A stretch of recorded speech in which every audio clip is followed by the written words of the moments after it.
教大家做幾個家居運動。第一個係梨狀肌拉伸運動。首先將有問題嘅痛腳放上大髀，然後將手慢慢撳落去，同一時間個身體要傾前，直到屁屁有拉扯嘅感覺，定住30秒，3次一組，一日做2至3組。第二個係臀大肌嘅訓練運動。首先我哋利用橡筋帶放喺大髀，瞓喺地脊上邊，將有問題嘅痛腳曲埋，另外嗰隻腳伸直，升起大概30至45度，跟住利用屁屁舉高，定住喺度20秒，大概去到大腿嘅水平，20秒20下，一日做2至3組。第三個運動係臀中肌運動。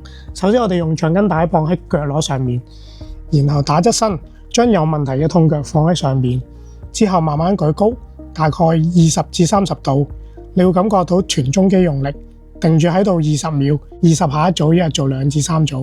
想知多啲物理治療點幫到你，記住 follow 我啦。